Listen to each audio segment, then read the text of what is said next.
Assalamualaikum warahmatullahi wabarakatuh. Alhamdulillah wassalatu wassalamu ala Rasulillah wa ala alihi wa ashabihi wa mawalah. La haula wa la quwata illa billah, amma ba'd. Puji dan syukur malah kita anjungkan kehadirat Allah Subhanahu wa taala yang telah melimpahkan nikmat, rahmat, hidayah dan inayahnya kepada kita semua, sehingga berkelimpahan nikmat, rahmat, hidayah dan inayahnya lah kita dapat bertemu di Masjid Al-Falah yang sangat kita cintai ini dalam rangka melaksanakan Qiyamul Lail, solat tarawih secara berjamaah.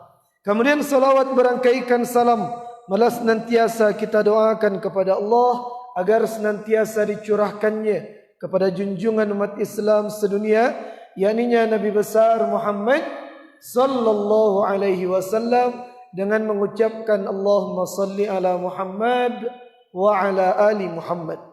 Bapak Ibu kaum muslimin, kaum muslimat yang dimuliakan oleh Allah, jadi kajian yang akan kita sampaikan Bapak Ibu, bulan suci Ramadan, marilah kita jadikan momentum untuk lebih mencintai masjid.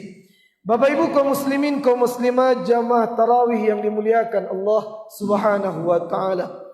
Sebelum kita membahas keutamaan salat berjamaah, kita luruskan dulu Bapak Ibu. Salat merupakan sebuah ibadah yang sangat ditekankan dalam syariat. Bahkan Nabi pernah mengatakan dalam hadis sahih, al-ahdul ladzi bainana wa bainahumus salah.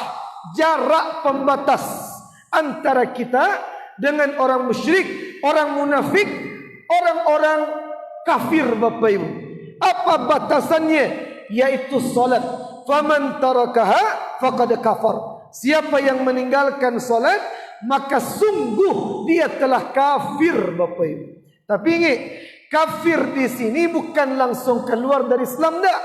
Kafir yang dimaksudkan adalah jika contoh, Bu, bako ndak ada nampak solat-solat lain.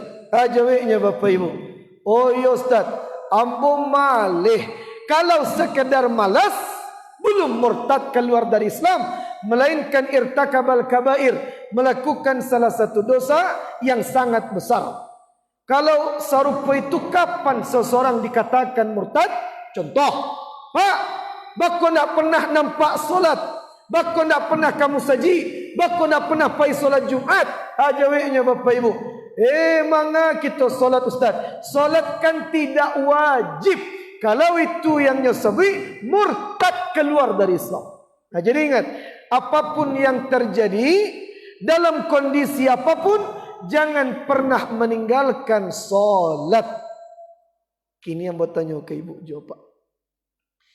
Khusyuk di dalam solat wajib atau tidak Bapak Ibu? Khusyuk di dalam solat wajib atau tidak? Wajib. Kalaulah khusyuk itu wajib Bapak Ibu, tidak akan ada seorang Allahnya solat kita yang diterima. Bako serupa itu Ustaz, Allahu Akbar, gaji ketiga baliklah turun atau alunnya, muncul syaitan dalam diri. Rukuknya Allahu Akbar, onda tadi lah mau kunci atau alunnya, timbul masalah kekhusyukan. Jadi khusyuk itu wahmi, anugerah dari Allah. Tak sadorang bisa dapat khusyuk. Jadi khusyuk bukan rukun dari rukun-rukun solat. Tak. Khusyuk itu memang kita dianjurkan khusyuk, berjuang untuk khusyuk. Tapi khusyuk bukan hal yang dapat membatalkan solat. Jadi apapun yang terjadi Bapak Ibu, walaupun banyak masalah, tidak bisa khusyuk, jangan pernah meninggalkan solat. Ustaz, kalau serupa itu hakikat khusyuk itu apa? Ambil lagi contoh. Jadi dulu ketika kuliah Bapak Ibu, ada syekh kami, nama beliau Syekh Ridwan Ad-Dathani. Beliau pernah memberikan contoh hakikat khusyuk di dalam solat. Kita lagi contoh. Ibu yang pakai mukena warna hijau, siapa nama ibu? Siapa nama ibu? Bu Ira. Bu Ira. Ibu, siapa nama ibu? Bu Yus, Bu Us, Bu Ira, Bu Us. Kemudian ibu yang paling belakang yang mukenah coklat, siapa nama ibu? Bu In, Bu Ira, Bu Us, Bu In. Ibu yang menyandari tiang, siapa nama ibu? Bu Ida. Bagus. Ibu Barampe, misalkan ambo bukan seorang ustaz. Ambo bukan ustaz. Ambo seorang pelukis terkenal. Ambo membuat lukisan banyak. Jadi biswa kini hari apa Bapak Ibu? Selasa. Biswa hari Rabu ambo ada pameran lukisan di Istana Bung Hatta dekat Jam Gadang. Ibu Barampe, Bu Ira, Bu Us, kemudian Bu In sama Bu Ida. Ambo undang kampe-ampenya. Yang pertama Bu Ira. Bu Ira, kau ada undangan untuk ibu.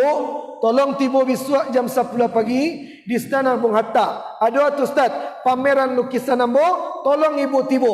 Bu Ira, beliau tidak faham tentang lukisan, tidak ngerti, dan beliau memutuskan untuk tidak datang. Mengambo tiba, ambo saya tidak faham lukisan.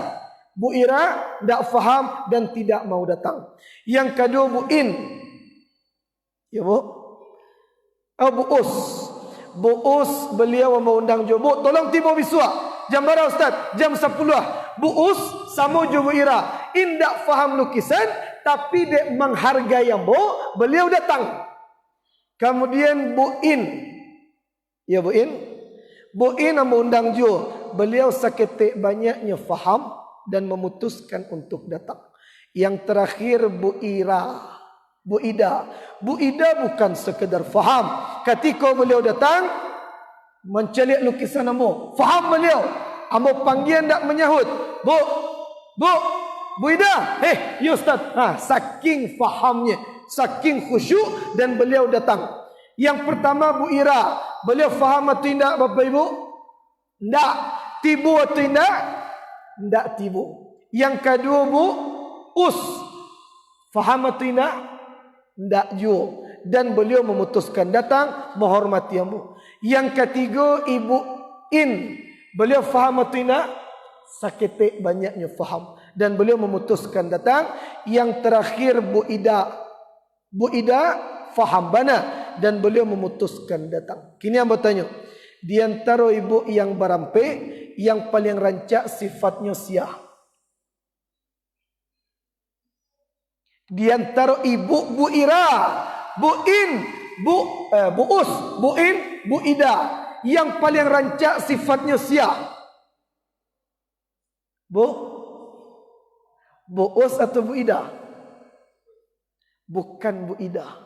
Walaupun beliau faham benar, ambo tidak minta ibu Barampe harus serupa Bu Ida yang faham lukisan benar. Tidak. Ambo cuma minta ibu Barampe tolong datang. Itu saja. Faham atau tidak masalah. Yang penting datang. Jadi yang paling mulia siapa Bapak Ibu? Bu Us. Baku Bu Us. Beliau tidak faham, tidak ngerti lukisan, tapi menghormati ambo, beliau datang. Jadi yang paling mulia Bu Us. Kini ambo tanya, yang paling mulia Bu Us, yang paling cilaku perangainya sia? Sia?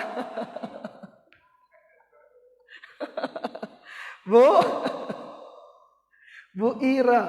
Baku ambo Ustaz, ibu tidak faham, tidak datang, tersinggung ambo jadinya. Yuk kan ambo tidak faham Ustaz, ambo tidak minta ibu faham. Yang penting ambo undang, datang. Begitupun dengan solat. Allah mengundang gitu. Hayya ala salah. Hei, kalian solat sadanya. Yang faham atau tidak bacaan solat, yang bisa khusyuk atau tidak, yang banyak utang atau tidak, yang bercakap laki bini, yang banyak masalah, yang tidak bisa khusyuk, yang penting datang kita solat. Jangan gara-gara tidak bisa khusyuk tidak niat solat.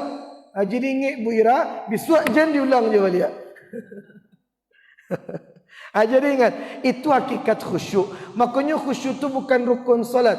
Apapun yang terjadi, datang ke masjid, solat laksanakan, jangan sampai kita lalaikan solat.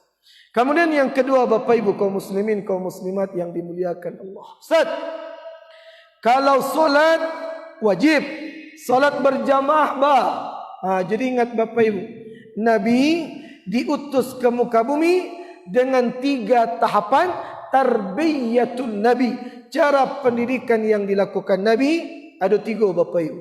Yang pertama, tasdiat, diberikan motivasi terhadap solat berjamaah. Nabi mengatakan, salatul jamaah tafdulu salatal fazi bi 27 darajah. Keutamaan solat berjamaah dibandingkan solat sendiri di rumah 27 derajat lebih mulia di sisi Allah. Di Masjid Al-Falah satu solat 27. Kalau di Masjidil Haram di Makkah satu solat berapa lipatan pahalanya Bapak Ibu? Kalau di Siko 27. Di Makkah Masjidil Haram satu solat berapa lipatan pahalanya Bapak Ibu? Sia yang bisa menjawab ambuagih tiket umroh bagi siapa yang mendaftar. Di Makkah berapa? 100.000. Nium ke Makkah Ibu. Nio, mendaftar deh. Bagus, 100.000 di Masjid Al-Falah di Indonesia satu solat 27. Di Makkah Masjidil Haram satu solat 100.000. Di Madinah di Masjidil Nabawi satu solat 1.000 Pak. Di Masjidil Aqsa Palestina satu solat 500. Di Siko 27, di Makkah 100.000. Tapi ini jangan hitung-hitungan Bapak Ibu. Kalau hitung-hitungan parah. Pulang dari Makkah wajib. Bako balik dari Makkah tak pernah solat ke Masjid Al-Falah. Oh ya Ustaz, ambolah banyak dapat pahala ke petang. Bukan itu maknanya. Semakin sering kita ke masjid, semakin banyak lipatan pahala yang disajikan Allah Subhanahu wa taala. Yang pertama, disampaikan tasjiat, motivasi. Yang kedua, tahapan pendidikan Nabi berikutnya Bapak Ibu, inspeksi, di absen satu persatu. Kata Nabi, selesai beliau memimpin solat, selesai salam, beliau tawajuh menghadapkan wajah beliau ke hadapan para sahabat makmum ketika itu. Dicaliak satu persatu. Asyahidun fulan, asyahidun fulan. Mana sahabatku si fulan? Si fulan mana? Bako nak nampak ke masjid solat berjamaah. Kemudian sahabat yang lain mengatakan, oh nyu sedang sakit di rumah ya Rasul. Kalau sakit dah bah. Ada yang lain menyewi, oh nyu sedang tak solat ke masjid ya Rasul. Lah selesai di absen, naik tahapan pendidikan Nabi yang paling tinggi. Apa itu? Mal'un, kecaman oleh Nabi. Kata Nabi, layan tahiyanna, orang yang hari ini absen tidak ke masjid, besok masih tidak ke masjid, la uharriqanna alaihim buyutahum, saya bakar rumah-rumah mereka. Lihat Bapak Ibu. Sia yang tak kamu saji, dia giah motivasi, tak jo kamu saji. Dia absen satu persatu, tak jo kamu saji, dibakar rumahnya oleh Nabi. Bayangkan Bapak Ibu, kalaulah Nabi di zaman kini idui, ada di tembok lah bara banyak rumah yang dibakar Nabi Bapak. Azan berkumandang, banyak yang tidak menjawab panggilan Allah Subhanahu wa taala. Ustaz, laki-laki ke masjid wajib karena kecaman dari Nabi. Kalau yang perempuan bah, kini yang bertanya ke ibu-ibu, ibu kamu saji hukumnya wajib atau tidak? Tidak wajib. Ada dalilnya Ustaz. Nabi pernah mengatakan, sebaik-baik salat wanita adalah di rumahnya, bahkan dalam bilik kamarnya sendiri. Hadisnya sahih. Nah Ustaz, kalau serupa itu, sebaik-baik salat wanita di rumahnya, bahkan di kamarnya sendiri. Bako banyak wanita hari kini kamu saji Ustaz.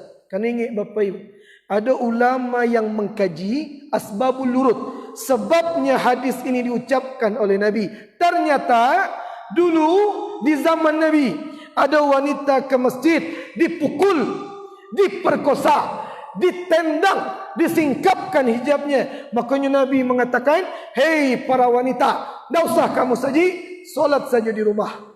Maka bisa, karena di zaman Nabi wanita diperkosa, dipukul, dihinakan. Kini yang bertanya, ibu tadi dari rumah jalan ke masjid, solat tarawih, di jalan ada yang memperkosa ibu? Tidak. Ada yang mukul ibu? Tidak. Ada yang menceliak mukena ibu?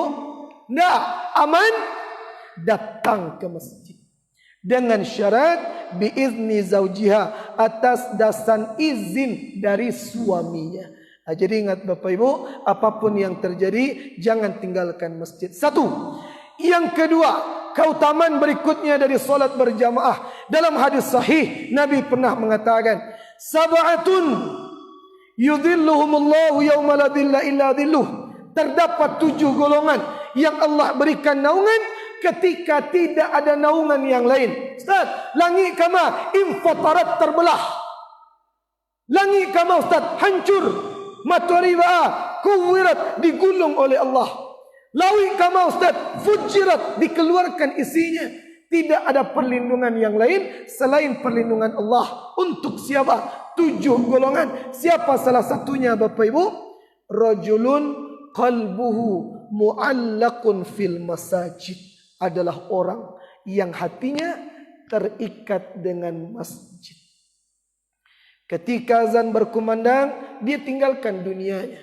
Azan berkumandang, dia tinggalkan perdagangannya. Azan berkumandang, dia tinggalkan aktivitasnya. Dia seru panggilan Allah. Dia datang ke masjid, solat berjamaah. Kini yang bertanya, ada ibu jual pak sebagai pedagang di Siko Bapak Ibu?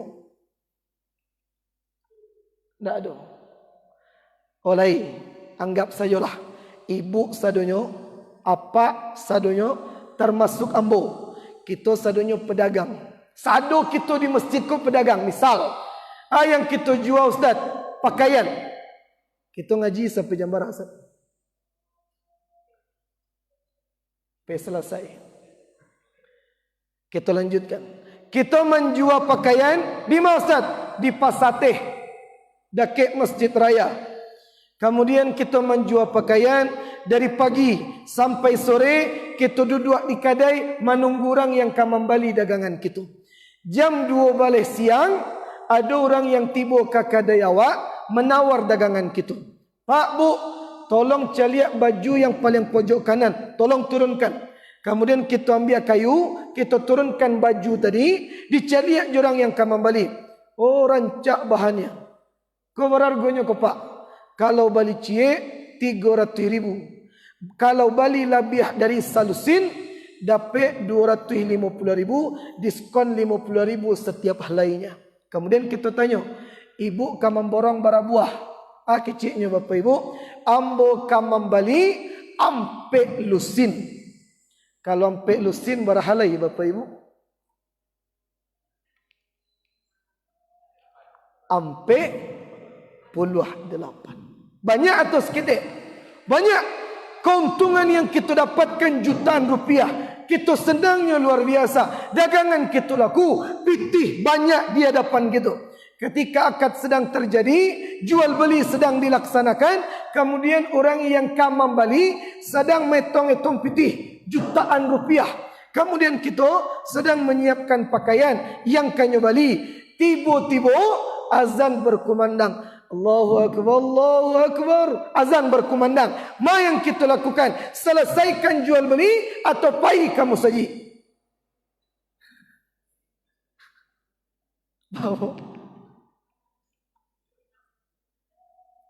Mencari ibu awih bu jadinya. Cuma nampak tagak dari sana duduk. Bagus. Lanjut atau berhenti? Ustaz, kalau ambo enggak, kalau ambo azan berkumandang, ambo pergi kamu saji.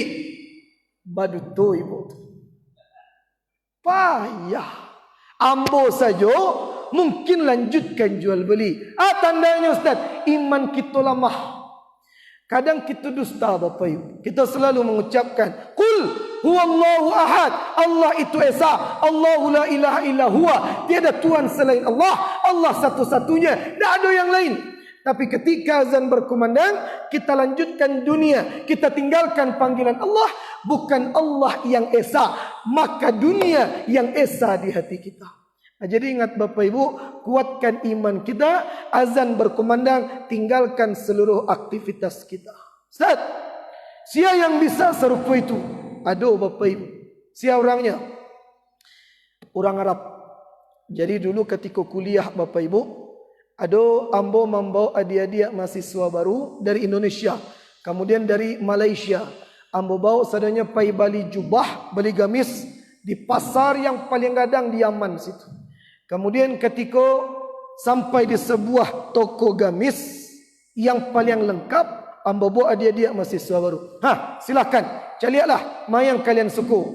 Kemudian mereka menyebut, "Kak, oh itu rancak kak, itu rancak." Kemudian diturunkan baju tadi, ambo tanya, "Kau berharganya cik?" Kalau bali satu helai, dapat 400.000 rupiah. Kalau dirupiahkan dari rial Yaman.